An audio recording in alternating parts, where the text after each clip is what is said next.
Heidi Langbein-Allen's father, Willi, was 13 when the Nazis took him away from his parents under the pretense of protecting him.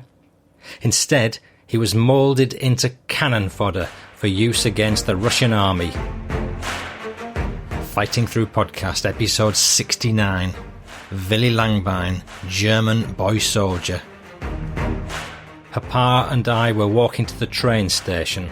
The dawn sky had a strange orange glow and there were faint noises I couldn't recognise. We rounded the corner to a chaotic scene of firefighters dousing the smouldering ruins of a synagogue. One night a kid from our group snuck into the SS depot and swiped some ham, but the SS caught him red-handed. In each hole stood a man, or a boy like me, armed with anti-tank rocket launchers, and I swallowed hard. As we watched from behind the wall, we saw an SS soldier grab a young kid and tie his hands with a rope, and it was obvious what was going to happen. Our lieutenant looked at us and said, "All of you, come with me." Passages from the brand new, unpublished memoir, Save the Last Bullet. More great unpublished history. And a bit of necessary advice to the listener. I'd like to warn you that this episode does contain some swearing, though no F words or C words. It also depicts some possibly unsettling scenes of violence which you may prefer to avoid. I called Dad on Sunday morning for our weekly chat he'd come to expect. It was evening for him at his retirement home in Spain. He picked up and I spoke to him in German.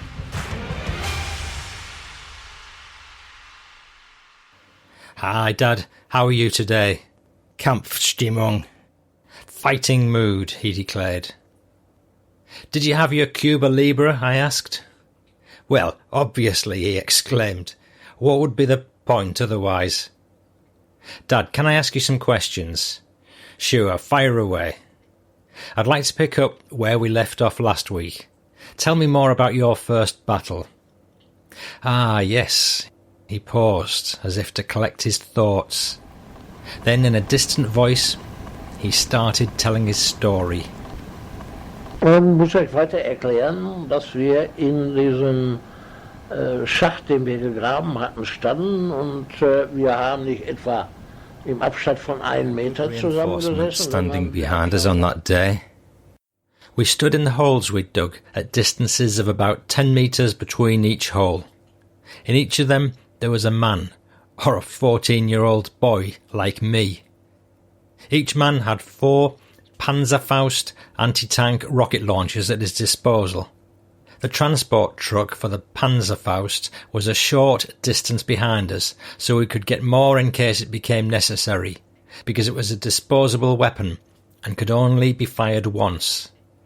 If you fired your 4 Panzerfaust and there were more tanks coming, you'd better run back to the truck to get replenished. We stood in our holes and waited in oppressive silence. Nobody spoke. Time was passing too slowly and too quickly all at the same time. I knew a battle was coming and that I might die. But my brain was too jumbled to formulate the great thoughts that I imagined one should think in those moments. Every minute crawled by as I felt the beats of my vein pulsing in my neck. At the same time, somewhere in the back of my mind, a tiny voice was admonishing me. I was running out of time. To do what, I was not sure. Maybe to live. But I couldn't focus on that because we had a job to do. Fear was something we could not afford. Then I felt it. The deep rumble, the growl in the earth underneath my feet, pulsing its way up my bones. Soon the tanks appeared, their dark silhouettes materialising just over the horizon. I grabbed a Panzerfaust. The Russians had a famous tank, the T-34, the most versatile tank around. It could run over anything. Father Stalin had given his soldiers excellent weapons, we'd been told. Now I could see them firsthand. There were so many. The wall of tanks rolled inexorably closer, partly obscuring the sky. As they approached, I saw the Russian grenadiers marching behind the tanks with their bayonets on their guns, pointing straight ahead. The T-34s started getting within shooting range. I raised the Panzerfaust onto my right shoulder, adjusted it, and looked through the viewfinder to locate my target. The weapons instructor's words played back in my head. Let the tank advance to a distance of exactly 20 metres from you. No more, no less. You only get one shot at this. At 20 metres, your shell will penetrate the hull of the tank. Any further, and you'll miss. No time left to grab another weapon and aim it. Any closer, you won't have time to shoot any more. Even if you shoot, it will run over you. I glanced at the 20-metre landmark I'd previously located in the field in front of me, so I could estimate the tank's distance correctly. It was a whitish boulder. Close. They're close. I squared my stance, right eye on the viewfinder, left eye shut. I zeroed in on the tank directly in front of me. A drop of sweat stung my right eye. I blinked furiously. Shit! Home in again. God, it's big. The tank reached the white boulder. Steady. Now! I pulled the trigger. The shell blasted off. I held my breath.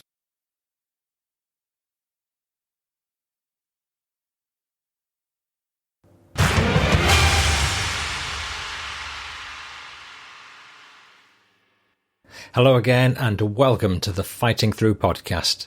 I'm Paul Cheel, son of Bill Cheel, whose World War II memoirs have been published by Pen and Sword in Fighting Through from Dunkirk to Hamburg.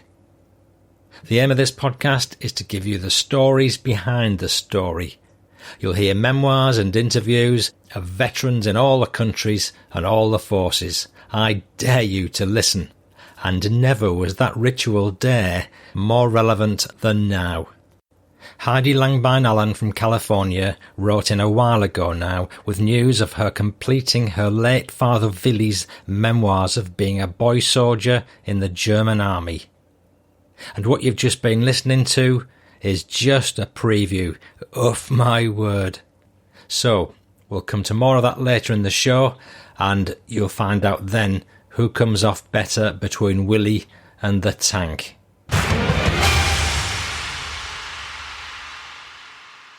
Before we get fully underway, the following people kindly left show reviews in various places. And this one's from Darren Wingfield, enjoying in Perth, Australia. And another one, like a roaring fire on a winter's eve. I warmed to this podcast more. That's from Bud82 in the UK. The episodes are very well put together, excellent stories, well worth listening to, and I've also purchased the book behind the podcasts by Bill Cheel, and that's by Heavga, United States. Good man, Heavga. And a few Patreon shout-outs now. Many thanks to Mark Johnston from Townsville in North Queensland, Australia, who kindly sponsored me through both Patreon and also bought me some Calvados through Buy Me a Coffee. Cheers, Mark. And Mark says, "Hi, Paul. I work at an iron ore mine near Wiluna in Western Australia, and I'm a long-distance road train operator travelling through the pretty amazing but at times long and tough land this beautiful country has to show. So thank you for making it more enjoyable while travelling in the middle of nowhere, or what we call whoop whoop. I had an uncle, Oswald Arthur Johnston, in the Australian Air Force, who became a warrant officer in World War II and was stationed in England for 3 years as a navigational officer. I would dearly love to learn more about his time in England." Well, I've pointed Mark to the fightingthroughpodcast.co.uk website where there's a research tab with several helpful links, including where to write to track down military service records. And Mark ends by saying, "Thank you, Paul, for all the work you do to remind us of the brave men and women that fought so courageously to allow us the freedom we have now."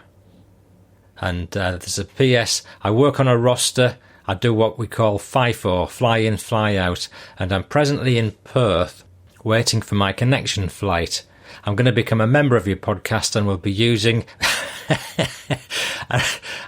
using my wife's banking details as I'm getting a new bank card when I get home." Oh dear, Mark, you're spilling the beans there. Never mind. While you're recovering in bed from your wife's pending beating, you'll soon be able to browse through the many private photos from my dad's collection, which I'll be sending all sponsors a link to. Thank you for your support. And PS from me, Mark, why is it called Whoop Whoop?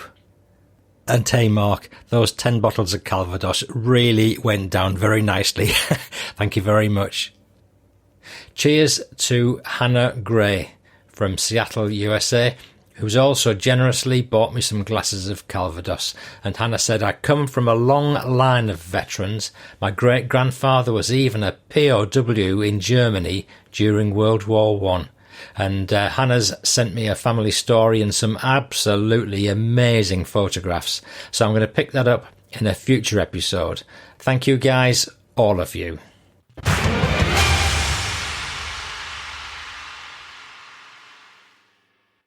Save the Last Bullet, a memoir of a child soldier in the Nazi army. Several months ago, Heidi Langbein-Allen wrote to me, "Dear Paul, my father, Willi Langbein, was 13 when the Nazis took him away from his parents under the pretense of protecting him. Instead, he was moulded into cannon fodder for use against the Russian army. He was sent to the Eastern Front in the last days of the war and was never expected to return alive.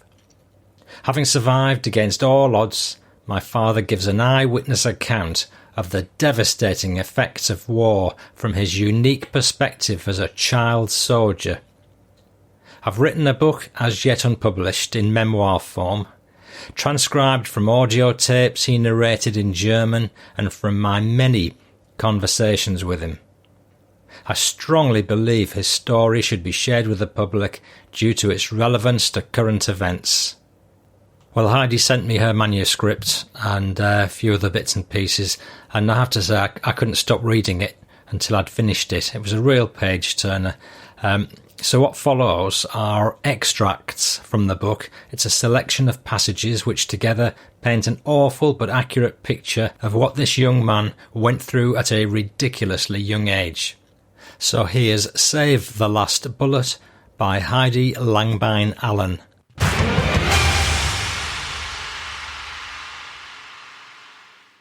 Author's note.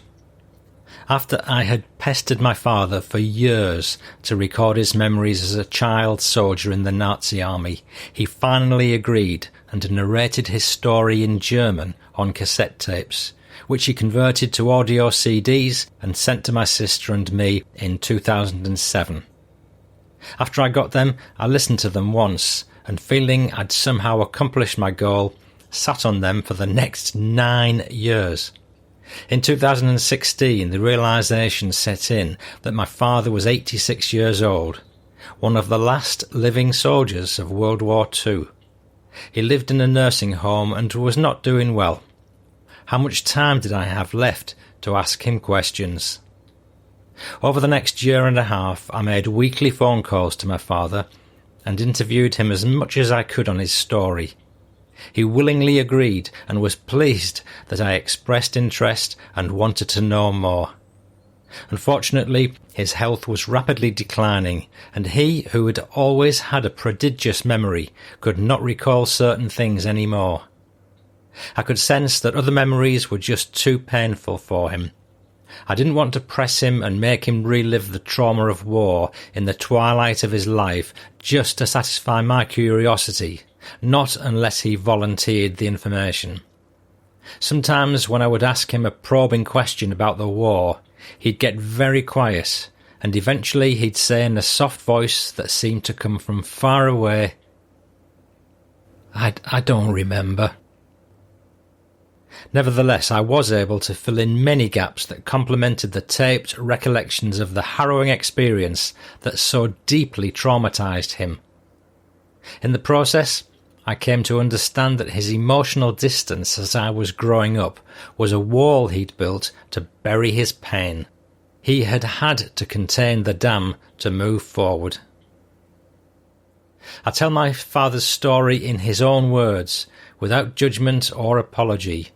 His is the report of an eyewitness and unwitting participant in the horror of the Third Reich, seen from his perspective as a child.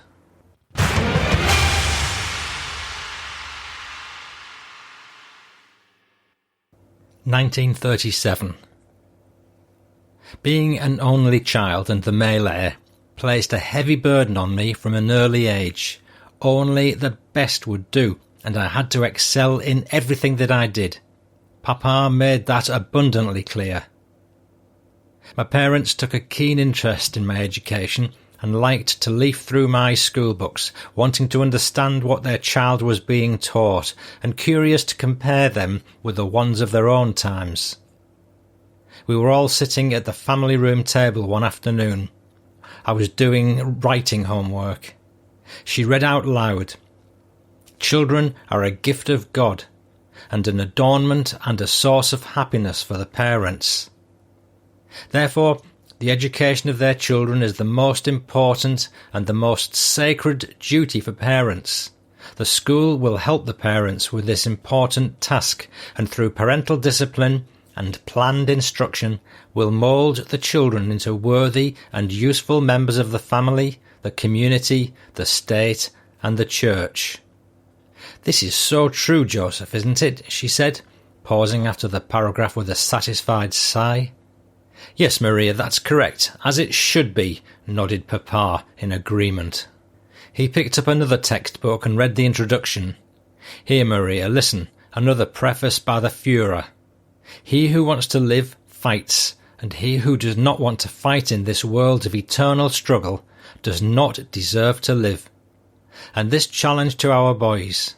You must be quick as the greyhound, tough as leather, and hard as Krupp steel." Papa looked up and exchanged a quizzical look with Mamma that I did not fully understand. I couldn't tell how he felt about what he'd read, but it seemed to give both of my parents pause. I looked up at both of them, expecting to hear their comments, but nothing more was said. They looked down and quietly continued to read the school books.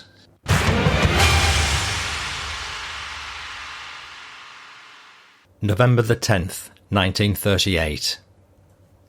"Papa, what's going on?" Papa and I were walking to the train station where he worked. The dawn sky had an orange glow. It was a strange colour, and it seemed to come from behind the buildings in the distance. There were faint noises that I couldn't recognise, but they didn't sound right. I slowed my pace down a bit. Papa pulled on my arm, walking faster. His hand gripped mine so tightly it hurt. It scared me. "Hurry, Willi, let's go. There's something going on here that I don't want to get involved in." I wanted to ask more questions, but the intensity in his voice made me stay quiet. We kept walking briskly along the road. Papa was taking me to his workplace that morning before dropping me off at school. He didn't explain why, he just said he had to stop there first. When we got to the station, it was a buzz with activity despite the early morning hour. Trains were waiting at the terminal, their bellies filling up with morning travellers on their way to work. Loud announcements about arrivals and departures were made. Conductors paced up and down the platforms. Shrill whistles warned travellers a train was leaving the station. Papa rushed me to the back office where he worked, toward the end of the first platform. He was an Oberlagermeister, the manager in charge of all baggage consignments at the Reichsbahn, the German National Railway. His rank was high enough that he had his own office. "Sit here, Willi. I'll be right back," he said, motioning with his hand to a chair behind an empty desk. "All right," I replied, putting down my backpack and sitting down at the desk. Papa didn't completely close the door behind him as he'd intended to do when he left the room, so I was able to make him out through the narrow opening. He was talking to somebody in hushed tones. "Burned down. Dragged them to the fields," I heard a man say. I didn't dare get up and disobey Papa, but I craned my neck and listened harder, anxious to find out what was going on. "Where are?" Papa asked. "At the hospital. More damage," came the reply. "Safe?" Papa's voice again. "Yes," was the muffled response, or so I thought. Papa pushed the door open rather abruptly, startling me. "Willi, get your things. Let's go or you'll be late for school." I grabbed my backpack and followed Papa out the door, across the arrivals hall and back to the road from which we'd come. Papa looked preoccupied. I wondered what that talk had all been about.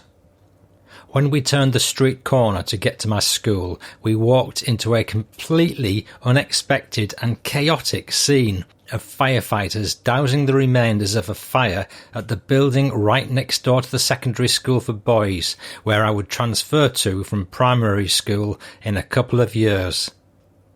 The burned building was Witten's synagogue, reduced to smouldering ruins. The firefighters yelled at some older kids who were trying to get into the wreck to nose around. Teachers were on their tail, stepping into the smoking rubble to pull them out and march them back into the classrooms. I just stood there, mouth wide open, aghast at the sight before me, not fully comprehending. "Willi, stop staring. Come on, let's keep walking," urged Papa impatiently, pulling my sleeve. "I thought he said it was safe," he blurted out under his breath. "Papa, what happened here?" I asked, stunned. "Nothing. I don't know, son. I really don't know," Papa replied, hanging his head and shaking it as if he was trying to rid himself of a cobweb. We walked past the burnt-out building and made our way to my school. When we got there, Papa left me at the front steps. "Go on now, I'll pick you up after school." He turned around and hurried off. I just stood in front of the door for a moment, feeling a queasiness in the pit of my stomach. Only much later did I realise that I'd witnessed the early morning aftermath of Kristallnacht, the night of broken glass, when thousands of Jewish businesses and hundreds of synagogues were vandalised or burnt down by angry Nazi mobs all over Germany, allegedly in outrage over the murder of a German diplomat by a Jewish extremist. But in 1938, at 8 years old, I did not receive explanations from my parents about what was happening. Catching only snippets of whispered conversations here and there, I began to notice that something was amiss.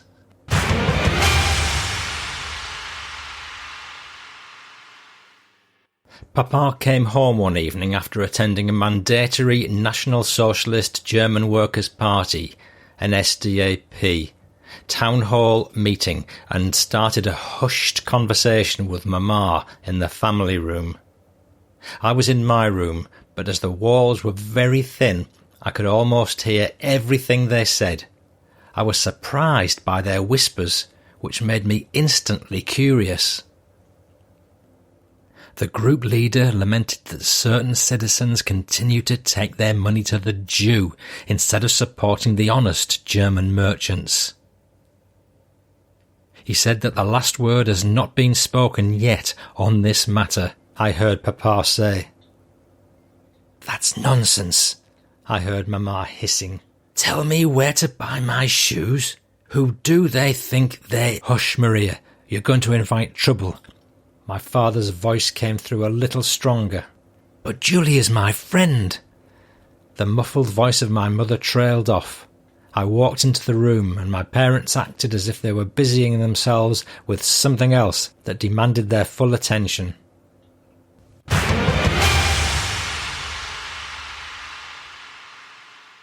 "1939. War starts. Mama and Papa were glued to the radio, turning the dials, trying to get clear reception to hear the Führer's announcement. Germany had invaded Poland. France and England had declared war against Germany, and the German troops were being deployed to defend the fatherland. They sat in silence, taking in every bit of news. The radio was on constantly from that point on. The Führer could be heard making speeches, and announcements were made of glorious victories as the German armies advanced inexorably eastwards, gaining ground for what the Führer called the Lebensraum, the living space necessary for the German people to expand their population. Mama was worried about Papa getting drafted into the war, but fortunately he was not a good candidate. He was a decorated World War I veteran who'd fought in the trenches of Verdun, France, and he was a government employee working in a critical industry, train transportation. He was also older, and by virtue of his government employment, a member of the Nazi Party. I couldn't help but feel that despite all the exalted war talk on the radio, which announced the inevitable victory of the German people, and despite his big talk with his friends at the dinner table, "We're going to shoot a stick of dynamite up these English plutocrats' arses," I heard him say to an approving audience.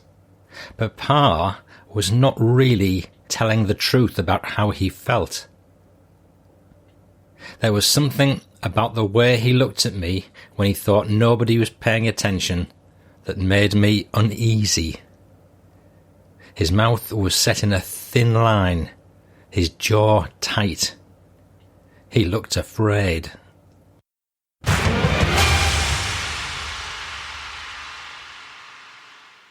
"1940. Induction. The day of the induction test had arrived. Everybody was on edge. My classmates and I graduated to the Oberschule für Jungen, the secondary school for boys, after completing the 4th grade in 1940. At the same time, we were also automatically enrolled in the Jungvolk, the Hitler Youth Organisation for young boys between the ages of 10 and 14. Our names were communicated to the authorities, and we received the invitation to join the organisation. Membership was not optional, irrespective of the fact that every boy was automatically and mandatorily enrolled, and that nobody was left behind no matter what. Part of the enrolment process included an examination where we had to recite important Hitler life facts. Adolf Hitler was born on April the 20th, 1889, in Braunau am Inn, as well as singing the German song and the horse vessel hymn Raise the Flag, the ranks tightly closed, and so forth. It would be utterly mortifying not to manage to pass this test, not to mention embarrassing to the parents. We would never be able to live it down. "Do you know the songs?" asked my friend Kalaklatsch, wiping his forehead with the back of his hand. "I do. I've got them all memorised. Do you?" I said, trying to appear confident, my sweaty hands betraying me. "Nope. I just can't retain all the lyrics." He looked at me with a nervous frown. "Don't be worried. You'll be fine. Papa said we get admitted even if we don't know everything perfectly," I told him. He shot me a doubtful glance, but it seemed to calm him down a little, and off we went to take the exam. After a few false starts and some stuttering, all of us managed to muddle through, and, as expected, we were all accepted into the corps. Boys in the Jungvolk transitioned to the Hitler Jugend, the Hitler Youth, at 14 years of age. At the age of 18, the young men entered the compulsory military service, which in wartime was of indefinite duration. There was an equivalent organisation for girls called the Jungmädchenbund, for the younger ones, and the Bund Deutsche Mädchen for the 14 to 18-year-olds. Greenhorns like us were known by the nickname Pimpfer, which meant small farts, and made plainly obvious our rock-bottom status in the organisation. Advancement in the organisation was achieved by earning badges and winning challenges. We had swell uniforms which we wore to school on the days we had after-school activities. I was enormously proud of my uniform. It gave me the feeling that I belonged to an important organisation. The uniform consisted of the brown hemd, the brown shirt which had long sleeves but could be worn with the sleeves rolled up, black shorts, a belt, a neckerchief, a leather strap worn across the chest, and a field knife which had the colours of the Reich, red, white and black, etched on its handle. Carrying the field knife and the cross strap had to be earned by overcoming various physical fitness challenges. I was keen on acquiring them and set out to beat every challenge so I could earn them quickly.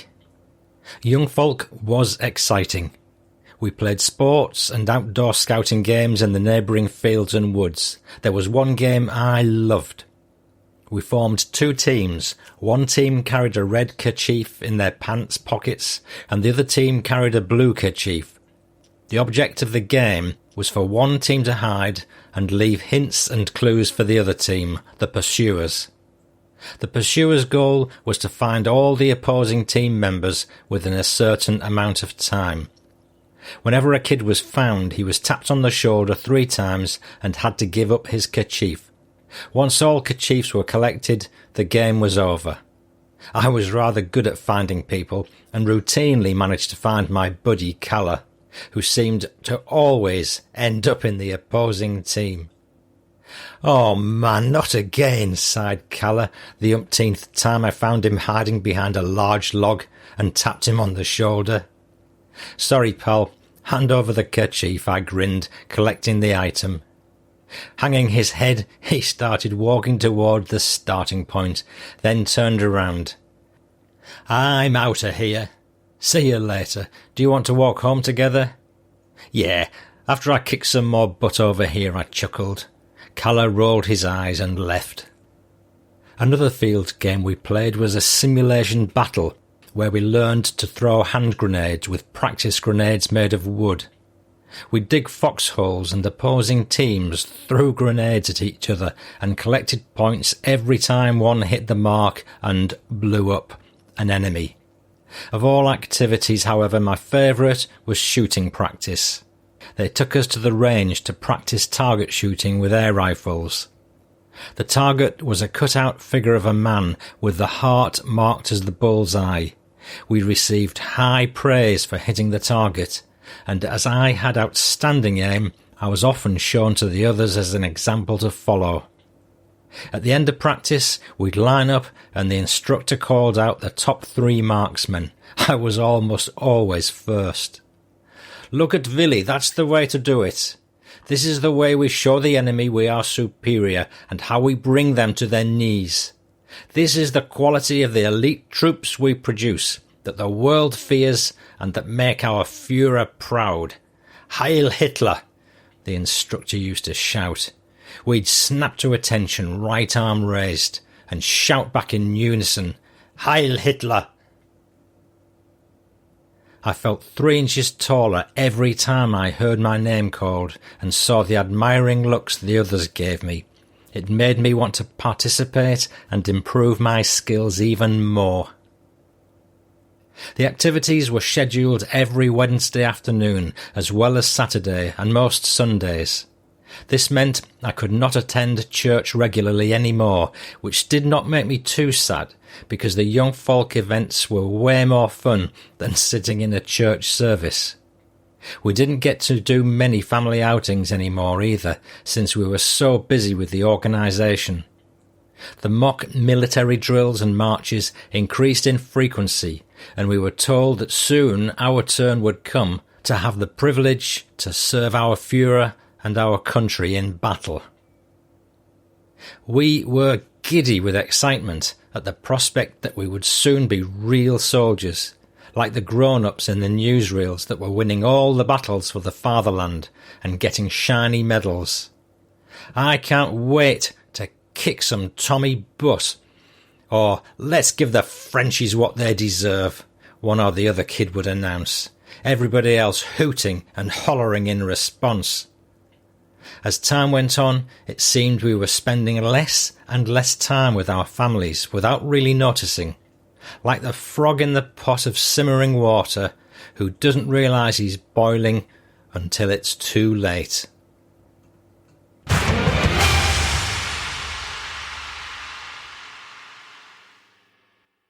(1941) I hadn't been to my friend Fritz Rosenbaum's in a while, but I hadn't worked up the nerve to ask my parents why.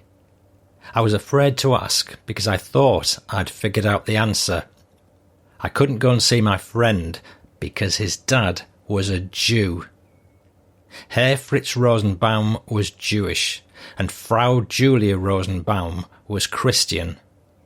The synagogue burning down, a vandalism incident at the Jewish cemetery I'd heard about, my parents' hushed discussions, the fact that people didn't go to Jewish stores anymore, all pointed to it.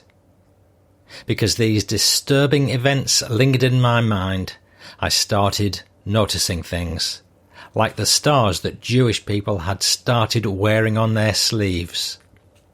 Papa, why do Jewish people have to wear that yellow star in their sleeve? I asked him one late afternoon while doing homework at the dining room table, trying to sound casual. I was attempting to make sense of it all, but more than anything else, I hoped to get a lead-in into asking about my friend Fritz.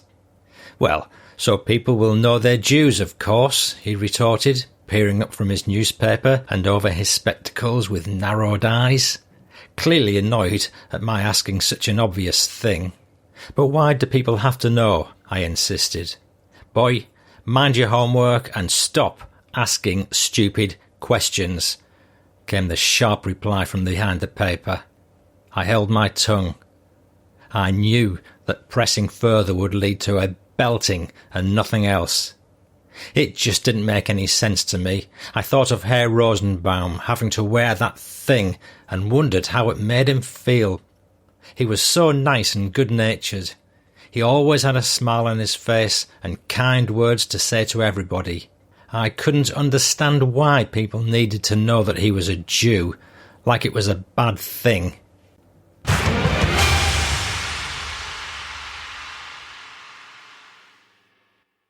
(1942), aged 12.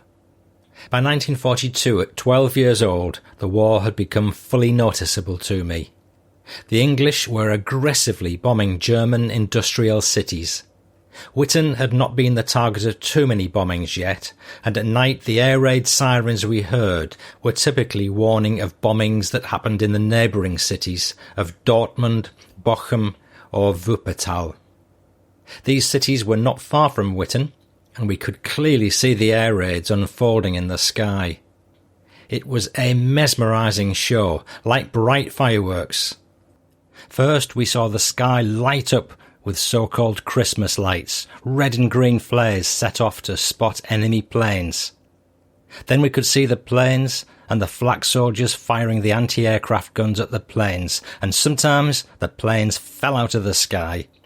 The anti-aircraft guns had light trace munition that followed the planes. The play of lights was eerily beautiful to see, but what lurked behind that beauty was the inescapable knowledge, even for us children, that while the lights were fascinating to watch, the purpose was destruction, and the consequences were counted in human casualties. And yet I couldn't fight the irresistible attraction of looking at the deadly play of lights like a moth drawn to fire. On a nice summer Sunday right after church, we were in our backyard, which had a small garden area where there was a metal bar from which Mamma hung her rugs to beat the dust out of them with a solid wicker paddle expressly made for this purpose. I was helping her beat the rug with a paddle when the air raid siren went off. "Hurry, Willi, run!" Mamma shouted, wide-eyed. We scrambled down a flight of stairs to the coal cellar together with the rest of the neighbours of the apartment building who were piling in to take cover. The small, dark cellar had been outfitted with a couple of makeshift planks resting on cinder blocks to serve as benches. It was also equipped with a requisite sand-filled bucket and a shovel to extinguish fires, as well as a bucket filled with water and a contraption consisting of a stick with a bunch of rags tied to one end of it, to be used to stamp out incipient fires. Only a sliver of light filtered through a tiny, obscured window. We huddled in silence. Nothing much was said. Everybody was preoccupied with their own worries. Mamma was quiet too, head bowed, hands in her lap as if in prayer. I sat close to Mamma, very straight, lips pressed tight, hoping nobody could hear my heart beating like crazy in my chest, betraying my fear. I was embarrassed of feeling afraid. I was supposed to be tough and strong, the future of the Reich, as we were told by our young folk leaders. It would not do to be scared. Besides, I was supposed to protect Mamma. What would she think if she knew? This time it only took 10 minutes until we heard the all-clear signal. We were grateful for that, as it could take so much longer. We quietly got out and resumed our interrupted chores as if nothing had happened.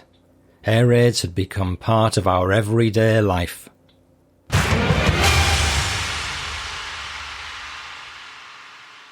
Kinderlandverschikung, KLV, child evacuation.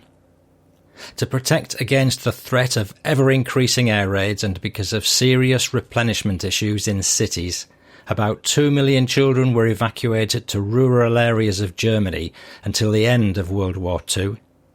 The 10 to 14-year-olds were taken with their classrooms and placed in about 9,000 different outposts in the country. The National Socialist propaganda machine invested a great deal of effort to portray the Kinderlandverschikung program, the KLV, as health-motivated vacation trips for city children. This emergency situation gave the NS an opportunity to further pursue their ideological indoctrination strategy.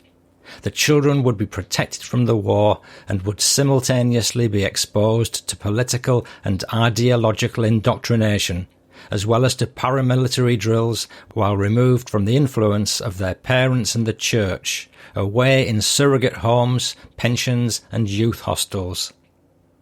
The programme was touted as voluntary. However, after not enough parents had responded to the advertising in the first few years, the appeals became increasingly forceful. Parents were told they could be guilty of the death of their child if they didn't take the help of the KLV.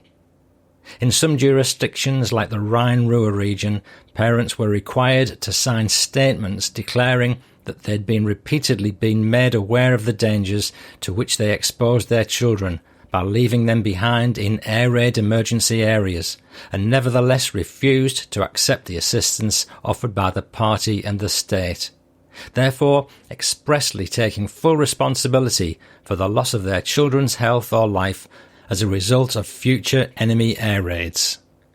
By 1943, entire classrooms were ordered to evacuate the regions identified as air war zones, and school instruction was suspended in those areas. Any children staying behind would no longer receive schooling, placing parents in violation of the education laws, in effect forcing them to send their children to the KLV and ending all pretence of voluntary adherence. The bombing had become so heavy by 1943 that it became obvious that normal school instruction was not going to be possible anymore. Witten had almost miraculously escaped the worst so far, but neighbouring cities had been devastated. In Wuppertal, the asphalt had boiled, and Bochum's city centre had been levelled, as had Köln's and Dusseldorf's, claiming many thousands of civilian casualties. It was inevitable that the Wittener children would have to be evacuated soon under the auspices of the KLV, the Children's Relocation Programme. My parents were suspicious of this programme that was going to take their child away, even though it was meant to protect me. Despite the government's assurances that the kids would be perfectly safe, they were deeply uneasy and worried about what would happen to me in a place where they couldn't reach me. Eventually, we got the word. The children of Witten were to depart between July the 14th and 21st, 1943.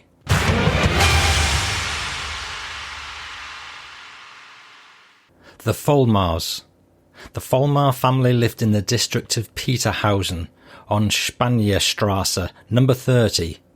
The apartment was on the 5th floor and it had a balcony with a view of the mountains. It was not large, which made for cramped quarters, as the Vollmar family had 8 children, 5 of whom were boys. There were always quarrels about access to the bathroom in the morning. Somehow the girls always managed to slip in first and take the longest, while us boys stood in line in our underwear, jumping from one foot to the other in urgent need of the toilet, loudly protesting. "Come on already, what are you doing in there?" was the usual complaint, typically met with stony silence or a giggle from the other side of the door. Except for the 2 youngest boys who slept in Frau Vollmar's bedroom, we all slept in one bedroom with 2 beds in it, 1 bed for the girls and 1 bed for the boys. That meant there were 4 of us on 1 bed, and I permanently had somebody's feet in my face. I was lucky that the Vollmars always treated me like one of their own. They understood that I sorely missed my parents. Frau Vollmar's sister, who didn't have children of her own, lived with the family to help with the household. Frau Vollmar took in sewing jobs for other people to make ends meet, in addition to sewing the clothes for all her children, so she barely had time for anything else. Food and fuel had to be procured, and that meant standing in long lines with ration cards in hand. There were different coloured coupons for the monthly allocations of meat, bread, milk, soap, fabric, firewood for the kitchen stove and for the Kachelofen, the one and only weekly radiating heating stove in the house that kept us from freezing in the winter, and for every other necessary item. People usually ran out of ration stamps before the month ended, so that the last week of each month was always especially tough. I thought of my parents often, wondering if they were hungry and cold too, aching to be with them. The food was being rationed in all cities, even here, and the Vollmars had 8 mouths to feed, so in the evenings we ate Mehlsuppe, flour soup. The Mehlsuppe was a poor man's dish. It consisted of flour that was sprinkled onto a pan with no fat. Then you turned on the flame and you let the flour singe. To this singed flour you added water, and what resulted from that was the soup. Because nobody could get a full belly from eating that, we were all quite thin. I was never full in the years I was in Constance, and not until a long time after the war ended. Since the entire school of Witten had been relocated to Constance and our teachers had also come along, we continued our instruction, though with a reduced selection of subjects, since all our able-bodied male teachers had been sent to the front. We shared the school with the children of Constance. They had class in the morning and we had class in the afternoon. One day in history class, my classmates and I decided to annoy the teachers. We'd gotten a hold of film negatives, which, when set on fire, smelled terrible. We called them stink bombs. We decided to release them in Dr. Sternkopf's history class, but it turned out that Dr. Sternkopf had been a soldier in World War I, and he'd been verschüttet, buried in debris, as a consequence of which he'd lost all sense of smell. The stench of the stink bombs had no effect whatsoever on Dr. Sternkopf, whom we also called Dr. Ecker, Dr. Corner, on account of his being sharp like a corner. He couldn't smell the negatives we'd set on fire, but we could, and our eyes were watering from the stench. So we politely asked him, "Herr Doktor, can we open the windows?" As it was very cold outside, he said, "Children, be careful. Many people have frozen to death, but nobody has ever been stunk to death." Then we knew what was up. He'd figured it out.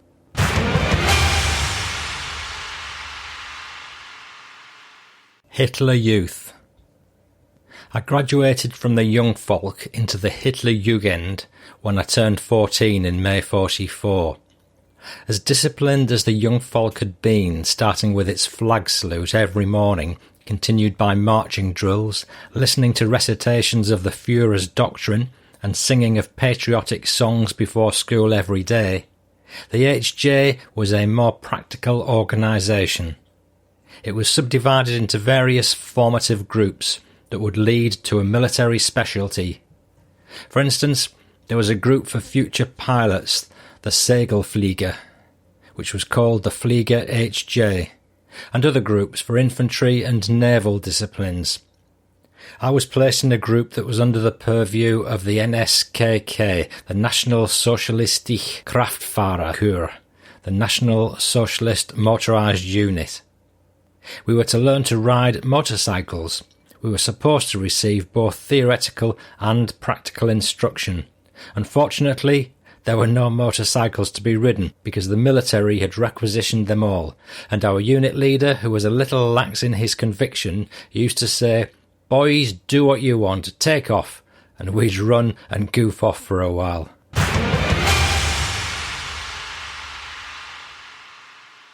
Military training.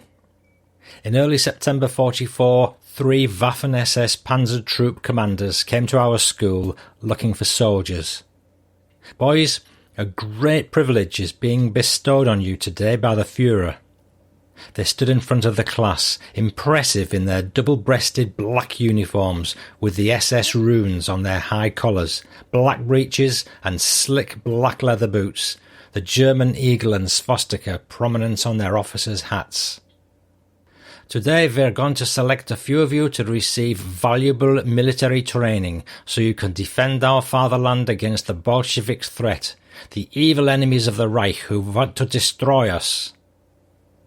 We listened in awe. It was a great honour to have been chosen to defend our country, and it made us proud.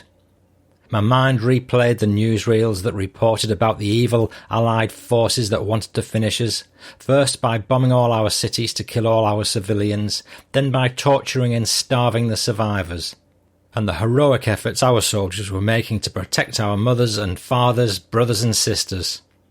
The German troops were pushing the enemy back, and we were going to prevail. Our teachers and our school books told us that we were Germany's hope and its future, that we were superior, and we would win. The Führer had issued the Volkssturm, the Home Guard decree, drafting all men between the ages of 16 and 60, because he was running out of bodies. They started by conscripting the old men who were no longer fit for war, and those with minor disabilities who'd previously been rejected for duty. Anybody who could hold a gun was sent off to the front to fight the total war, the effort to engage every resource of Germany into the war effort above any other priority. We were next. Kids were being drafted to fill the voids left by the fallen, the heavy losses at the front too deep. This was a pattern repeating itself from World War I. In 1917, at the end of World War I, schools were put into the service of the war effort, leading to the creation of Schülerwehrkompanien, student military battalions. In World War I, kids from our very school had been given military training, were deployed to the steel factories to manufacture ammunition, and sent to the fields to help with the harvest. We were the unwitting participants of a repeat performance. We'd been sent to Constance to stay with host families to protect us from the heavy Allied bombing in our hometowns. But here was Hitler's elite paramilitary corps calling us to action.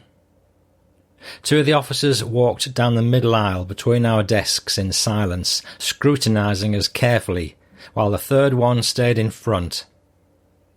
The only sound in the room was their heavy steps as they slowly paced up and down. Eventually, they made their choice. They went to stand in front again and pointed. You, and you, come stand with us." They picked out 3 of us because we were obviously the biggest and strongest. It didn't seem to matter to them that we were only 14 years old.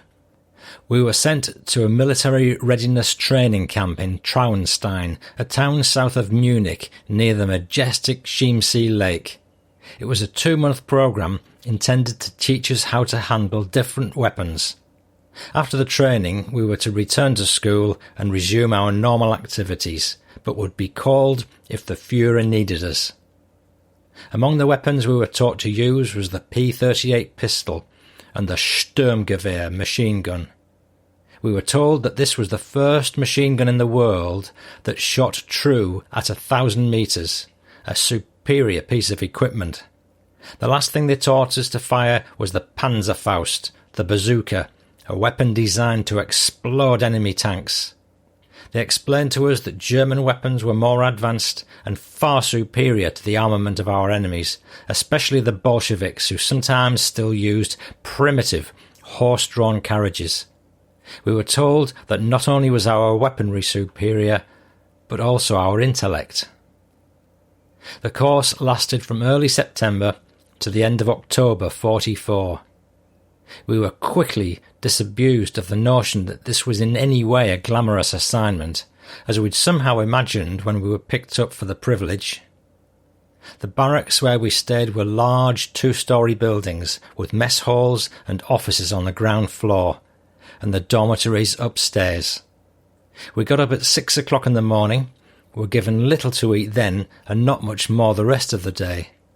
There were non-stop drills from sun-up till sundown.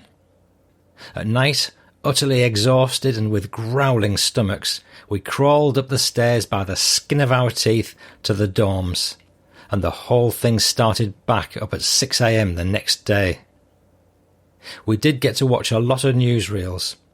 On the movie screen, the German eagle would spread its wings to the sound of fanfares, and we listened to the triumphant updates of German troops claiming back territory from the enemy. The German soldier was invincible, and our instructors told us we were to become national heroes. We looked at each other with a sense of pride, knowing we were going to do something important. After all, what could be more important than defending your country? Only much later would I find out that at that point Germany was in retreat on every front, sustaining heavy losses in a war that had already been lost.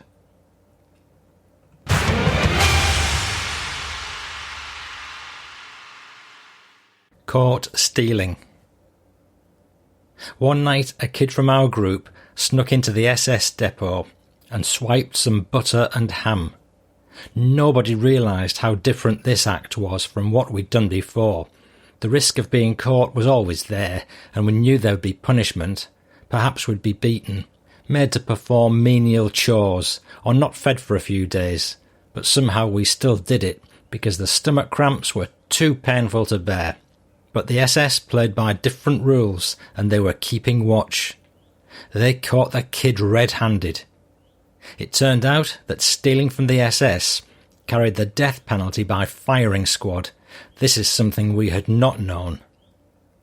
Although rumours of their ruthless discipline abounded, the extent of the threat had not fully registered before.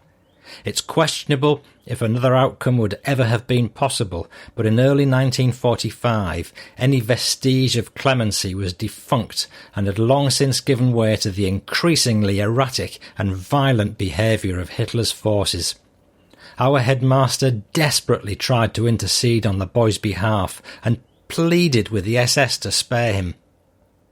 They had the younger kids believe that they'd sent him away to fulfil his punishment.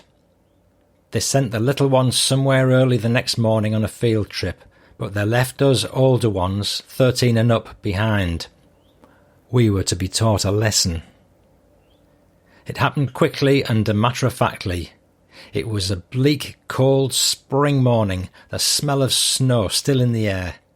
As soon as the young ones were gone, they lined the rest of us up in the dining room and told us, "Boys, today you will witness the Führer's justice. The Hitler Youth upholds the highest standards of Aryan conduct. Criminal behaviour shall not be tolerated and will be rooted out without hesitation. We will not allow a bad seed to infect others. He who steals from the Führer deserves to die. My mind fought against the meaning of the words I'd heard, my blood running cold. I didn't dare look at anybody. We were instructed to keep what we saw to ourselves and not tell the younger children, or we would pay for our disobedience. It would not have occurred to us to disobey. Without delay, they marched us outside in the bitter cold and had us stand obliquely facing the wall of the back of the hotel building. Directly facing the wall was the firing squad, maybe 4 men. They dragged the kid out from somewhere, blindfolded with his hands tied behind his back, stood him against the wall and left him there. He was whimpering. A voice shouted an order. A deafening explosion of shots tore through the air. The cracking noise, so much louder than I'd imagined, made me jump out of my skin.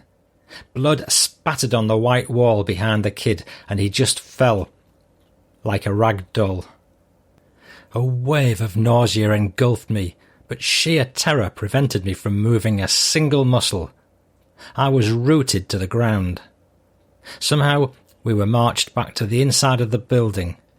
I don't remember getting inside or anything else about that day, but the image of what I saw had indelibly burned itself into my consciousness with agonizing clarity.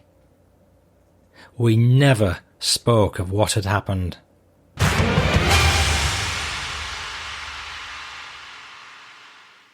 Shipping out.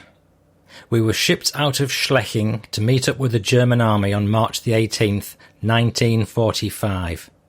The very next day, on March the 19th, the Allied forces bombed and completely destroyed my hometown of Witten. The illegal ham radios we had in Schleching informed my schoolmates of what had happened, but since my comrades and I had just left, I never found out about it until the day I finally returned home a long time later. As the SS military transport we were travelling in approached the meeting point with the German army, the deep rumbling and muffled booming sounds of artillery fire reverberated through the metal of the vehicle and shook my body. I said a silent prayer. There was a General Walter von Unruh, who was known in Germany as General Heldenklau, General Hero Thief. He was always looking for candidates for his Panzerbekämpfungsgruppen, his anti-tank fighting troops. The SS was driving me and my school buddies, helmet and knapsack, from Schleching to the closest meeting point with the German army, which happened to be where the General was at the time. The General was visiting units close to the Eastern Front, probably to boost morale among the troops. He'd apparently been informed of our arrival, and he took an interest in us. We were told by the SS during the drive that we'd be meeting the General, and had been rooted in place ever since, petrified at the thought of finding ourselves in the presence of the famous General. He drove up to us in his jeep of the equivalent the Germans had, and got out to inspect us. His chest was covered with gleaming medals on his impeccable grey uniform, the black visor of his officer hat polished to a fault. We stiffly stood at attention, not daring to blink or breathe as he approached. He'd distinguished himself so much in World War I that Hitler appointed him to be the recruiter-in-chief for all armed forces of the German Reich. An older man, he was not bent, but had the stiff, proud bearing of a Prussian soldier. We were in awe of him, but he was friendly and talked to us, making us feel a little more at ease.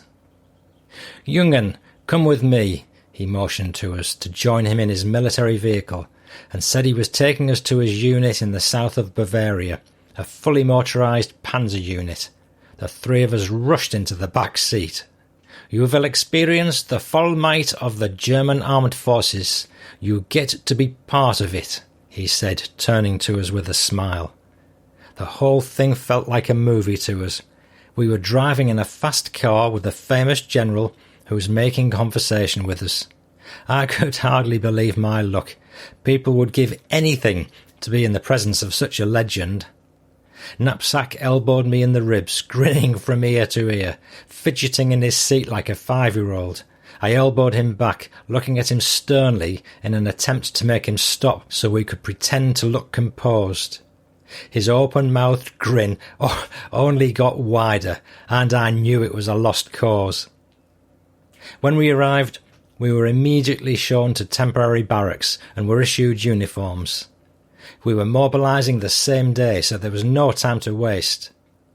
The order had been given that we had to go to the city of Wiener Neustadt because a great tank attack by the Bolsheviks was expected, and since we were in the Panzerjägereinheit, the tank hunter unit, we were being sent down to meet them. The makeshift buildings were swiftly dismantled and loaded onto trucks, and soon we were on our way. An entire base had been undone in front of our eyes in mere minutes, and it looked like nothing had ever been there before. We gawked in open-mouthed admiration at the efficiency of the German military operations in action.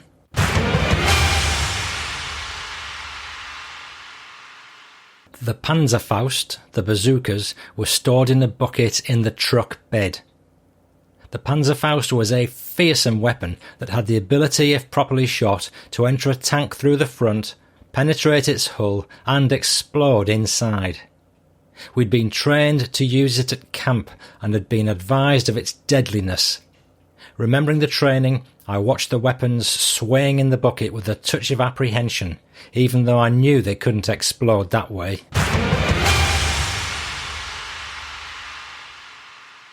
The Battle of Vienna, 1945.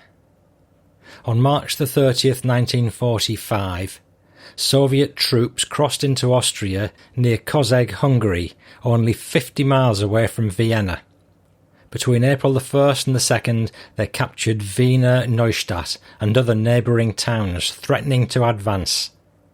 On April the 3rd, the Soviet 2nd Ukrainian Front penetrated the German defensive lines between Wiener Neustadt and Neusiedler Lake and started advancing toward Vienna. Lietzen city chronicler Rudolf Polzer described that in the last days of World War II, and especially in the period from May the 8th to the 11th, soldiers of the dissolving German Wehrmacht, as well as extremely large numbers of civilians from Hungary and Yugoslavia, streamed into the town from the south and the southeast, as it had become known that the Enns River, which ran through Lietzen, was to serve as a demarcation line between the Soviets and the USA. The German troops, as well as the civilians, were desperate to escape the troops of the Red Army. While the US troops arrived in Lietzen on May the 8th, the Red Army didn't reach the established border until May the 11th.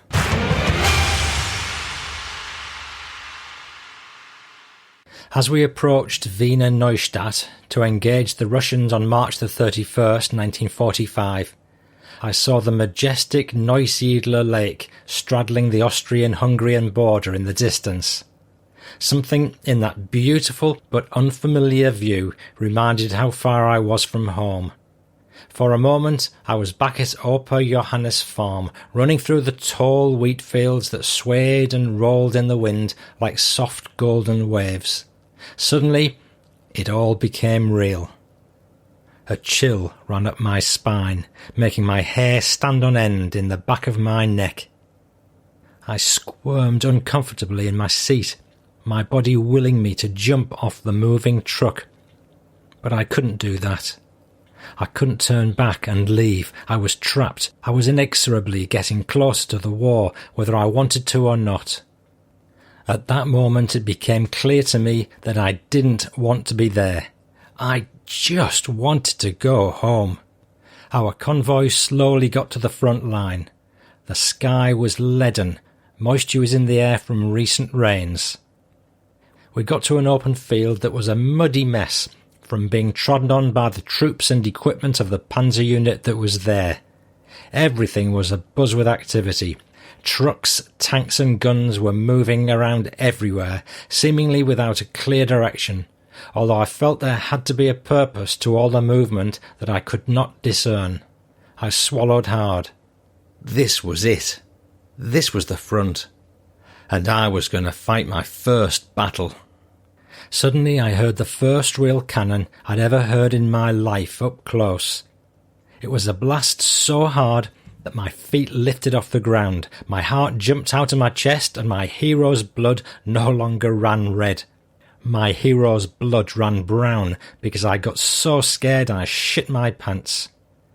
Not having another uniform to change into, I had to drop my trousers and make do with some grass to wipe off what I could.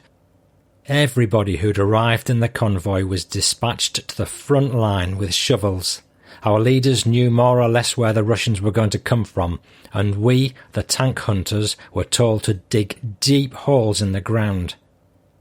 We were to make the holes as deep as we were tall so we could stand in them. The terrain was flat, but the ground was damp, making it difficult to dig the holes because the dirt was heavy with moisture.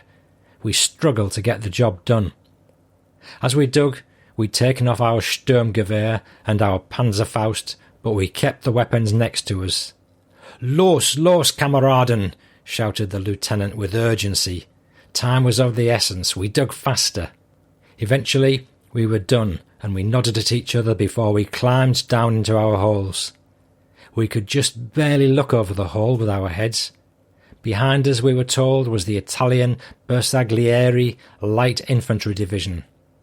They were supposed to spring into action once the Russian tanks were hit, which is when the Russian foot soldiers, armed with bayonets on their rifles, would emerge from behind the tanks to fight the German Panzerjäger on the ground. This Italian unit was supposed to march forward and stop the Russian grenadiers from advancing. That was the plan. However, the Italians' loyalties had been divided since 1943, when the Italian Prime Minister Marshal Pietro Badoglio had negotiated a ceasefire with the Americans, the British and the French, and an Italian Expeditionary Corps had joined the Allied forces to fight the Germans. We were a bit concerned to what extent the knowledge of this situation might influence the actions of our good Italian Bersaglieri friends standing behind us on that fateful day. We stood in the holes we'd dug, at distances of about 10 metres between each hole. In each of them there was a man, or a 14-year-old boy like me. We each had 4 Panzerfaust with us. Since this was a single-shot weapon, we prayed we'd have enough time to run back to the supply truck to get more in case we ran out, and there were more tanks coming. We stood quietly in our holes. Each man was alone with his thoughts, not knowing if they would be his last. The sound was amplified in the oppressive silence, and with my senses heightened, I could hear the rustle of leaves of nearby trees and the shuffle of feet of my neighbour. Time was running out. I felt the ground vibrate. A growl so deep it hurt my ears filled the air, increasing in intensity. Then the dark wall of tanks appeared over the horizon, advancing fast. There were too many to count. I swallowed hard. We'd been given clear instructions by our officers. Let the tank advance to a distance of exactly 20 metres from you. No more, no less. You had one shot at this. I was an excellent marksman. I raised the Panzerfaust onto my left shoulder, aimed quickly, and shot off my first shell. Fire blasted out of the back of my weapon, as designed. My back felt hot. I held my breath for a split second. The shell penetrated the hull of the tank, and the tank exploded, just as we'd been told. It burst into flames right in front of me, so close I felt the heat wave hit my face. My comrades were firing too, but it seemed to make no difference. More and more tanks came at us. The blasts were deafening, the air heavy with the smell of burnt metal and flesh. To my right, a tank drove straight toward the hole where a fellow soldier was. The tank stopped over the hole and twisted itself around in a circle on its own axis twice. grinding itself into the ground as I watched in helpless horror while the poor fellow's shrill screams pierced through my skull. After a moment he stopped screaming. The tank had crushed him. I knew that guy. He was one of the Falkhelfer from the military vehicle. Another Panzerjäger delivered the final shot to that tank. Breathless, I quickly refocused my attention to what was in front of me to avoid suffering the same fate. There was no time to mourn my friend. Just in the nick of time, I shot a second tank that was fast approaching, but they kept coming, and we kept shooting. After most of the tanks had been shot, the grenadiers emerged and charged in force with their bayonets. The Italian bersaglieri, who were supposed to have our backs, were nowhere in sight. I knew I had to get out of the hole, but not before taking out as many Russians as possible with my Sturmgewehr. I started shooting. The other fellows did the same thing as the grenadiers continued to advance, some falling dead or injured along the way, the rest of them marching on to fulfill their mission, impervious to the fate of their fallen comrades. I could no longer keep the Russians at bay, as I had no more ammunition in the Sturmgewehr. I only had my pistol left. The SS had taught us, comrades, take care when you're at the front, and save the last bullet for yourselves. To fall into Russian hands and become a prisoner of war is a fate worse than death, because they torture people. The Russians came closer. I scrambled out of the hole and shot at the grenadiers with my pistol, but I ran out of ammunition and was left with one last bullet. I had a moment of indecision. Now what? Suddenly there was a Russian in front of me. He pointed his bayonet and thrust it toward my belly. I quickly grabbed my Sturmgewehr, which was slung over my shoulder, and shoved it at his bayonet, blocking it, so that his thrust got diverted from my belly to my right knee, the blade of the weapon slicing my leg open from knee to ankle. Blood gushed out of my wound. I looked up, and for a brief instant I hesitated. The Russian grenadier was a young kid just like me. He had straw blonde hair like so many Russians, clear blue eyes, and the high cheekbones typical of the Slavic race. We made eye contact. I saw no malice in him, just a guy doing what he was told.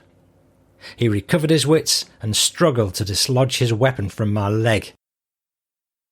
I shot my last bullet into his head. Dazed, sitting next to the dead Russian kid and bleeding profusely, I looked behind me, waiting for the Italian infantry to finally show up and attack the Russian grenadiers. I could hear distantly shouted orders over the infernal din of guns and screams around me, ordering us to retreat and fall back. I kept looking behind me and didn't see a soul. Nobody was coming to the rescue. It was then I realised I'd better start running. Blood was pumping out of my knee in spurts, and I was getting weaker and weaker with every step I took. Two of my buddies saw me and ran over to help. "Willi, we got you. Hold on." One grabbed my arm and slung it over his shoulders, half dragging me, half helping me run. While running, the other guy tore his shirt into shreds and applied a tourniquet to the leg, above and below the wound, and tried to stop the bleeding by stuffing fabric into the cut, everything at a mad, scrambling pace to get away from the front line. I was getting light-headed, but they kept pushing me on. "Come on, Willi, you can do this. We're almost there." I groaned. I was so deadly tired, but somehow my legs kept moving. We ran and ran and ran until eventually we made it through a forest behind which was another German unit, an infantry unit with light cannon who were being sent forward to continue the battle. "Hey, this guy's hurt, he needs help," shouted my comrades as we approached. A couple of medics showed up and carried me to a cot. I felt so grateful I could finally rest. They poured horse urine, rich in ammonia, known to have antiseptic properties, on my wound to disinfect it, for lack of anything else on hand. There in the makeshift field hospital, my leg was precariously stitched up, leaving a very large ragged scar on my right leg. I fell into a dreamless sleep of exhaustion. The next day, I and the other guys with injuries who'd been patched back together were considered fit enough to be allowed to re-engage in combat. It didn't feel like such a privilege to me, but it was my duty. My country needed me. It was April the 1st. The Soviet Third Ukrainian Front had advanced to capture Wiener Neustadt. Even though at this point we were starting to retreat, my comrades and I were recommended to receive the Iron Cross Second Class for our bravery in the fields of battle. As I'd destroyed 10 tanks, I received 10 arm stripes on my uniform. There was a tank drawn on each of these stripes. I had 8 tanks on my left sleeve and 2 on my right. I wistfully thought back to my target practice instructor at Young Folk when he said, "This is the way we show the enemy we're superior and how we bring them to their knees. This is the quality of the elite troops we produce that the world fears and that make our Führer proud. Heil Hitler." Maybe we'd failed to defeat them, but I'd given it my all. Events were rapidly overtaking us. Vienna had been taken. We were to move swiftly due west to the Austrian town of Lietzen in the Steiermark region of Austria. This was ominous news. The Russians were at Germany's doorstep and we were pulling back. Could it be that we were losing the war? It seemed utterly unthinkable, and yet I'd experienced the overwhelming attacks of the Red Army on my own body. A jolt of fear sharpened my senses. If it was true that we were losing, giving ourselves up to the Allied forces was our only option if we wanted to have a chance of staying alive. Our officers had told us that we could not allow ourselves to be taken prisoner by the Russians because they would torture and kill us. But were they going to lead us to the Americans or to our heroes' deaths? While the Wehrmacht had managed to slow down the advance of the Bolsheviks, who were closing in from the southeast, they'd been retreating from the Americans, who were closing in from the north. We overheard muted discussions among the officers. "It's over. We must find them. No other choice." That's what I heard the lieutenant say to my Oberst, my buddy Helmut reported to a small group of us. So it was true. We'd listened intently, almost hopefully, to his account. "Are you sure that's what he said?" somebody asked. "Does this mean our leaders are going to try to get us to the Americans, even if that means surrendering?" Nobody dared say out loud what was on their minds. It was a heretical thought, punishable by death, yet the conclusion seemed inevitable. We didn't leave without a fight. What was left of our unit destroyed a few more Russian tanks in a couple of skirmishes, and then we pushed off and moved due northwest as planned.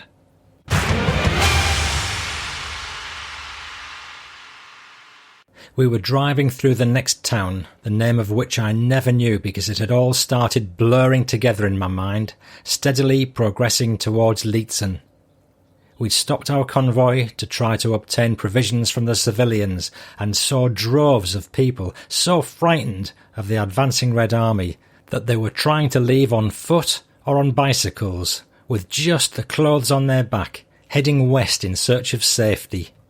Many looked at us in dismay and sadness, conscious that we could no longer effectively defend them. Half of our small squad, around 6 men, was on foot with our lieutenant when we saw 2 Waffen-SS men at some distance up the street. They'd stopped a soldier who was alone and seemed to be interrogating him. Since their backs were turned, they'd not seen us. Our lieutenant sharply ordered in a hushed voice, "Quick, hide behind this building." We slipped out of sight into a narrow alleyway. There was a low wall we could just clear with our heads. As we watched from behind the wall, we saw that the SS men grabbed the soldier, a young kid, and started shoving him. One of them held him, and the other one pulled his arms behind his back and tied his hands with a rope. Once he'd got done with tying his hands, he produced another rope, this one much longer. We could tell they were yelling at the kid, but we couldn't make out what they were saying, but it was obvious what was going to happen. Maybe these two had orders to round up all the deserters, and chances were that these were the ones who'd killed a soldier in a previous town. We were all armed with our Sturmgewehr and our pistols in our holsters. Our lieutenant looked at us and said almost in a whisper, "All of you, come with me. We're going to shoot these bastards. I'm going to step out and I'm going to confront them. Follow closely behind me. As soon as you see me aim my gun at them, you shoot." We nodded in silent acknowledgement. Without hesitation, he walked out on the street and we followed. He approached the SS at a brisk pace. They still didn't notice us until we got pretty close, as they had their backs turned to us and they were so busy with their evil business. "Hey, you, arseholes, look at me," our lieutenant shouted. He raised his gun as he was saying the words. The SS men wheeled around, and as they were turning, the lieutenant aimed and shot the one closest to him. The other one didn't have a chance to raise his weapon before he got shot. We'd not hesitated. We took them completely by surprise. We killed a couple of SS. It was just too much to take. We'd seen atrocities beyond description, and we'd been forced to witness and be actors in a senseless violence, and at this point, seeing the firepower that was battering our bedraggled forces relentlessly from the air, from the ground, we no longer harboured any hope for our country. We couldn't fathom our future. I couldn't even imagine one. The enemy seemed determined to raze Germany to the ground. Airstrikes were constant now.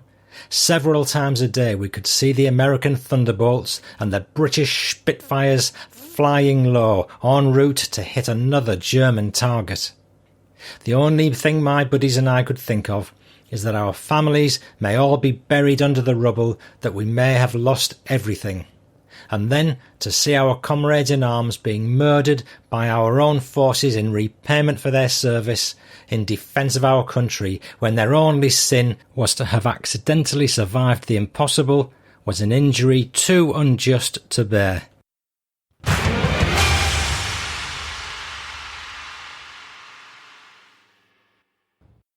Phew.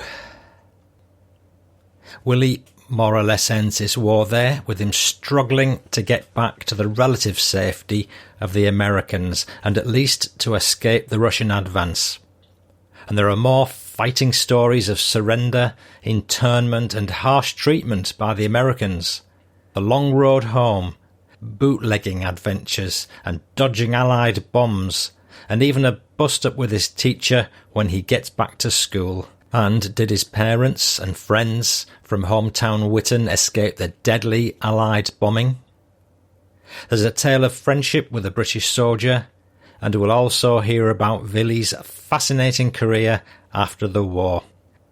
I was hugely impressed with Heidi's book. Her dad's story's humbling, inspiring and shocking, and definitely deserves a wider audience. I'd say Heidi's done a first-class job with putting it all together, and it's been a very long time since I sat and read a book almost without stopping.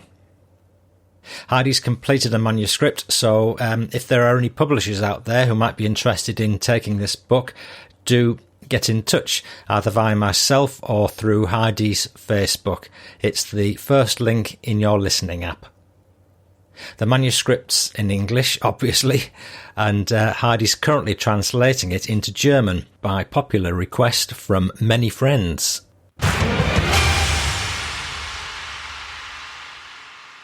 I'd like to offer a firm vote of thanks to Heidi for the unbelievable amount of work she must have done during this many-year project, and she truly has written a biography worthy of her amazing dad. She wrote to me the other day and said, I remember jokingly telling my dad shortly before his death that I would make him famous, and he'd just chuckle and wave me off, saying, "Ah, Heidi."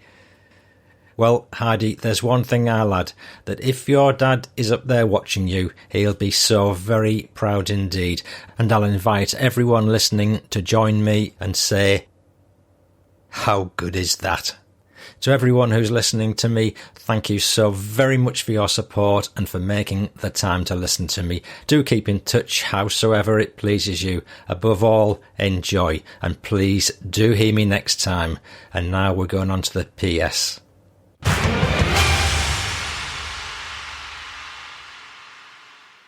The PS is a chat I had with Heidi exploring a bit more about her work. So here's Heidi.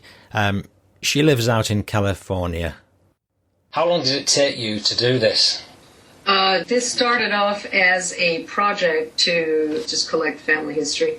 I wanted to capture his memoirs because I always thought they were an important part of history, and it was a story that needed to be told. But my intent really was to share it with my family, and so I wanted to translate his tapes. So first of all, I wanted him to record them, which I finally managed to have him do, and then to translate them into English, because my children, although I tried, I did not manage to teach them German. They are fluent in Spanish. Yeah. But not German. They kind of mutinied when I tried. So I, wanted to translate it into English so that they could understand the story well enough, and also share it with the rest of my family. And then, fortuitously, a colleague of mine at work who is a writer, I spoke to him about the story, and he says, "Oh my God, you have a story here. You have to publish this." Yeah. And I thought, "Oh, just you're crazy." So it took 3 years, for me. First of all, I had to wrap my head around, okay, maybe this is something that could be published, and accept that. Yeah. And then I had to learn how to write. Yeah. So I put myself through a memoir writing class, which took a year. So it was. And I had to translate the entire transcript, and then I had to actually write the book. So when did you first? Was it 2017 then? If you say it took 3 years. 16. What year was he born in? Was it 19? He was born in 1930. I was going to guess at 1930. Yeah. Yeah, in May 12th. So he turned 15. In the POW camp. Okay, yeah. So literally when he was firing that Panzer Faust and having hand-to-hand combat with an enemy, he was like... He was 14. 14. God. That's staggering, isn't it? Yeah, it's almost unimaginable. The sad part, of course, is that there are child soldiers today in the world. Yes, yeah. Going through the same thing. Doing the same sort of thing, yeah. Your dad's name, was it Wilhelm Johannes Langbein? Yeah, just like your dad, Bill, right? Yeah, yes, yeah. We have even that in common, right? Yeah, absolutely. Do you know, there are some, not spooky, but amazing coincidences between the two parallel universes. I'm waiting with bated breath to read your story. It's all packaged up, so I'll be posting it tomorrow. Yeah. Very cool. But yeah, it'll be interesting to get your reaction. Yeah. Where was your dad when he died? Was he in a care home, I think you suggested? He was, yes. Yeah, he was. All right. And I was 2018. You said? Yeah, January 3rd, 2018. So okay. he was just shy of 88. He maintained at the end that he was 88, so you can convince him otherwise. So he got his year wrong. It's funny, my late mum now, she always used to sort of add a year on, or take a year off or something, I can't remember what, but anyway. And presumably he was in America at this point. No. So my father never went to the United States. Ah, right. Yeah, so my story is completely separate from that. You're separate. So no, he dedicated his life to the furtherment of democracy and he remained in Europe his entire life. But because he joined the Foreign Service, so he was a lawyer, so he became a lawyer, and then joined the Foreign Service, and then was deployed because my father spoke 7 languages, and I speak 5. So he was deployed overseas, partly because of his knowledge of foreign languages, and also because of his background and professional knowledge. And so we moved very frequently. So he was stationed in France and in Paris for many years with the European Space Research Organization, ESRO. And then we moved. We moved back and forth to a few places, but then we settled in Paris for most of my, I'd say, formative years. Oh wow! Yeah, and then he returned to. So I then finished high school and moved to Spain. It was just entirely too cold for me everywhere else, and so I decided to go to college in Spain. And my parents moved back to Germany. My father was the legal head of the German NATO branch. Yeah. In Munich. So, in most of your adult life, as it were, you've been in different countries. Is that fair? Right. Okay. Yes. Yeah. I lived in Germany, Spain, France, and Italy. Yeah. And then I met an American soldier. So it's just that corny story that swept off your feet by the sailor, and that happened. That actually happened. So that's a different book. Okay, all right. How old was your dad when he met your mum? Good question. They met in I want to say it was 57. They married in 59. I believe it was either 56 or 57. So he was late 20s then. Late 27. Okay. Yeah. And is your mum still alive? She is, yeah. Did you ever get to spend much time talking to your dad about his memoir once he'd translated it? Or once you'd translated it? I kick myself to this day. I pestered him and badgered him for years. I was like, Dad, you really have to... You have to record this, you have to get this down on paper or at least on audio, and then he finally relented and did it. And he put together 16 tapes. There were cassette tapes. Yeah. So and it was a huge leap for him to put that on CDs. Like that was like wow, And that was probably the most advanced that I could get him to do. And then I literally I listened to them once. I found them fascinating, and then I thought somehow. And I put that in my prologue.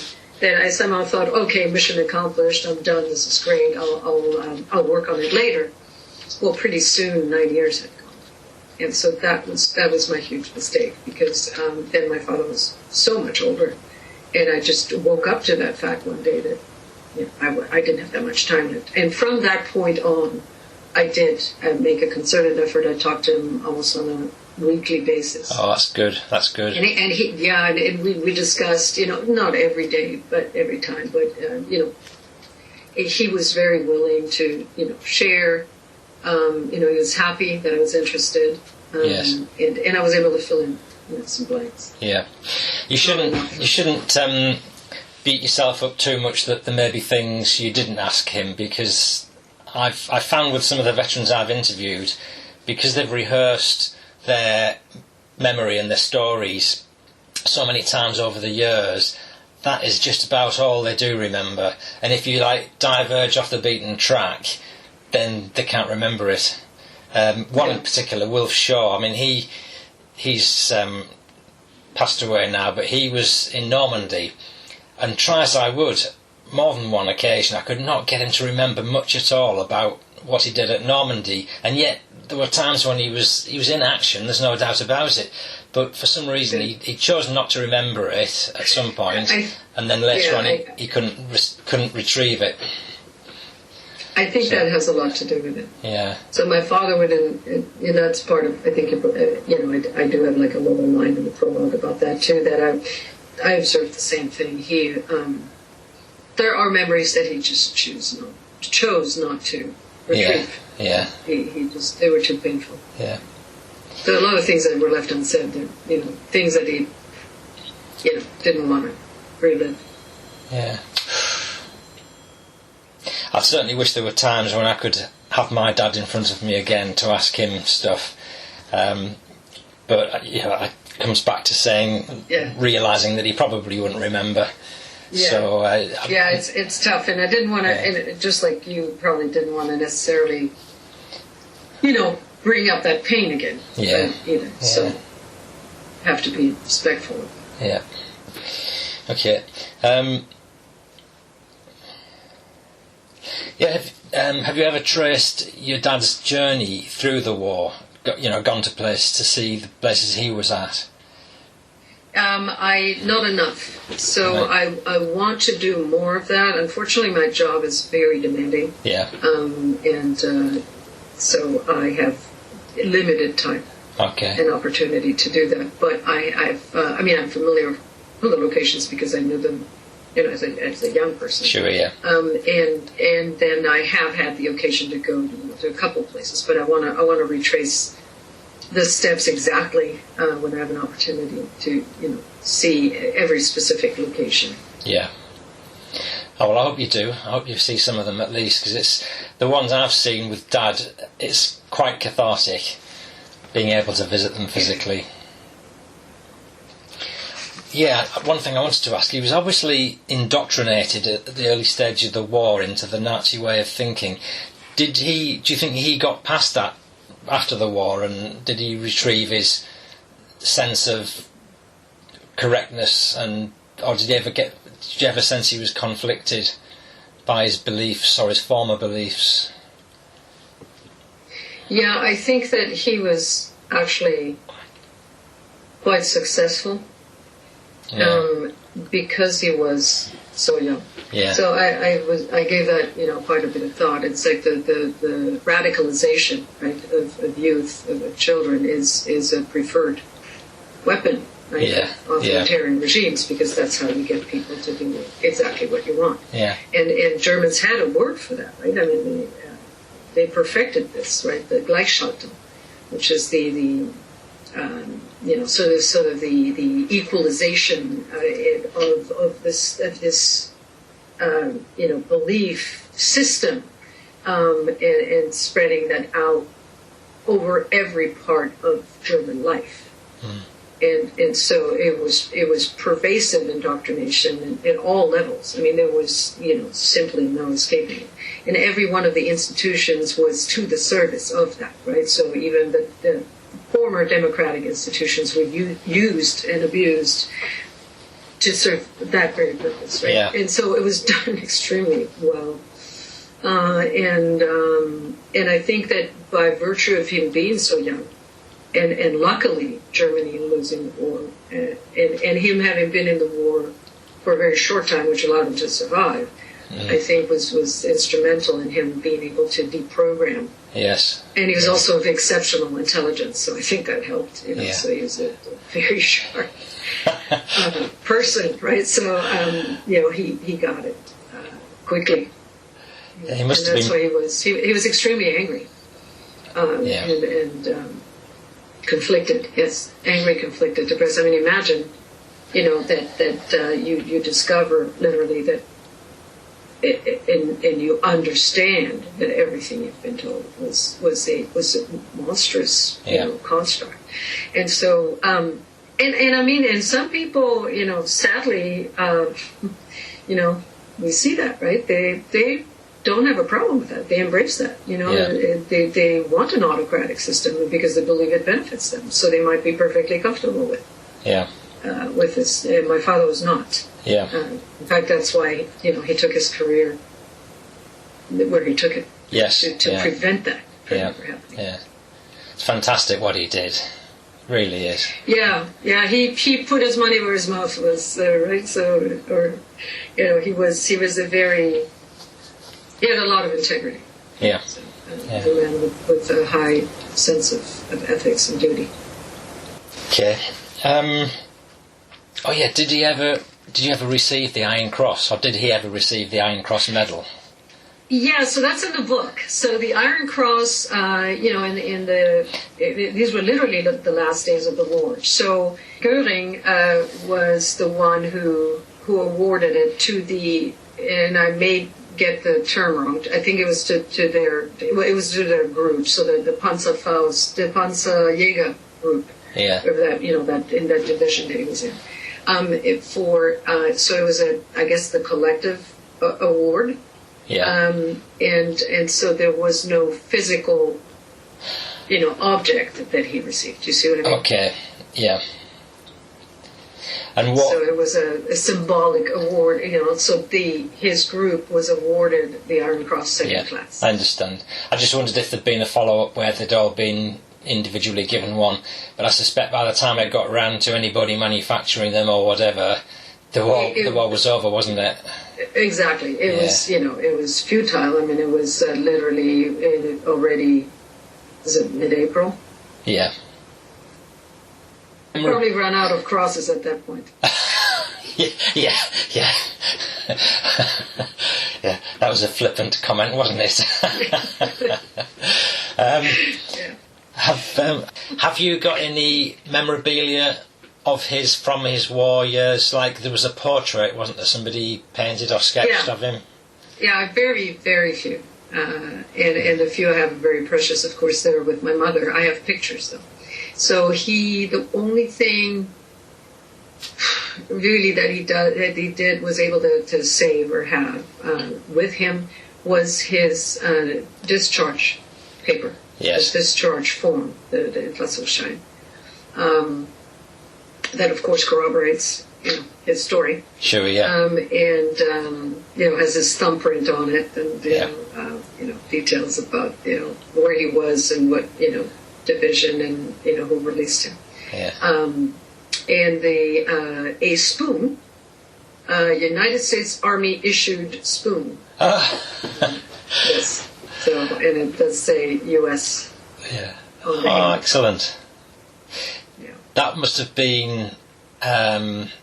He ended up in a retention camp, didn't he? Towards the end. Yes. He wasn't technically a prisoner of war. Because they were interned persons. They were not prisoners of war, because he was actually captured.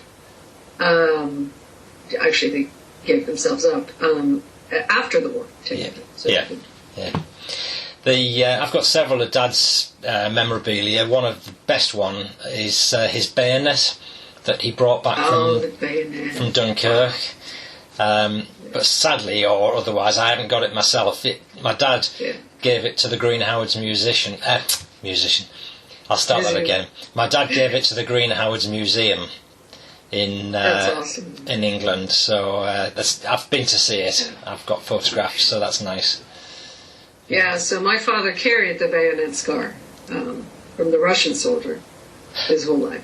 It was the whole length of his from the knee down. The scar. Oh wow. Oh, it's a huge scar. Yeah. I remember seeing my dad's wounds because he got wounded at one point, and I always remember seeing those wounds when I was a young lad. Yeah. Gosh. It's really just it's shocking, right? To think that we, keep doing this to each other. I know, yeah. I always think it's surreal that there are people alive today, or not so long past, that have got these battle scars, that our parentage, etc. And it's quite staggering, really, that they still exist. But it's good. It's a good reminder, really, of what went on. Yeah, and that was really my driver to want to see this book published now. Yeah. And feeling more and more urgency now, really, because of what's going on. You don't worry. You're not looking that old. People. What's that? I said you still look like a spring chicken, so you've got plenty of years to get it published yet. Yeah, not exactly. But yeah, thank you. I'll just take that in front of it. What are your plans for getting it published? Have you got very far with them yet, in terms of how? Yeah, no, I mean, I just finished the book very recently. And so in November, I started looking at agents and querying agents. Yeah. And I'm really starting from a deficit, if you will, because I'm not in the literary sphere. Yeah. I'm not a writer. I'm not a journalist. Yeah. And I know that there's interest for Definitely. this topic, right? And Yeah. obviously, right? And so, a friend, fellow writer had, in fact, suggested to look into, blogs and podcasts and, areas or forums where people who are interested in World War II would congregate. And that's how I found you. Great. And I was just immediately fascinated, right? Yeah. Oh, I have to tell you something. So I listened to the podcast number 31, right? Yes. Episode 31 With Volker Verum, yeah. Verum. Verum, right. And I think I may, and then maybe, and I don't want to be, making an assumption that you don't know this, but I may have a little piece of info that I'm not sure you know about something Volker said. Yes. Because he had such a thick accent. Yeah. And I'm thinking, you might know this, but you may have missed it. Yeah. So when he talked about his grandfather, Yeah. In World War I, Yes. right? By the way, my grandfather also fought in World War Right. I. He was in Verdun. Oh, wow. And so he's got some stories too. Well, had some stories. Yeah. But anyway, he was on the horse with the lance, right? He said he was riding on his horse on a lance, and he encountered machine gun fire.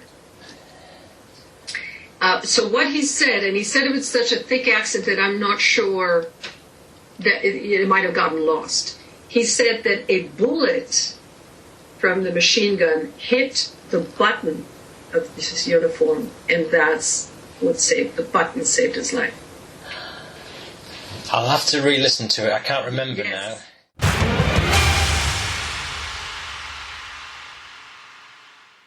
And there we end that chat with Heidi. Plenty of hints as to other things which you'll read about in the full book if you ever get the chance.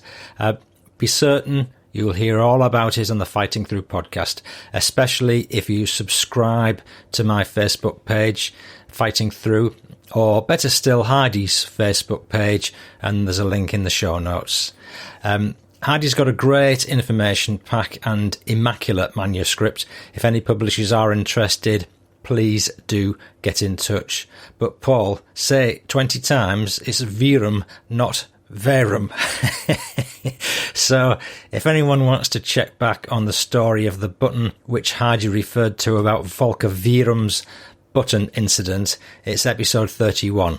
And interestingly, another child of war story that I stumbled across purely by chance on a summer holiday. Summer holidays.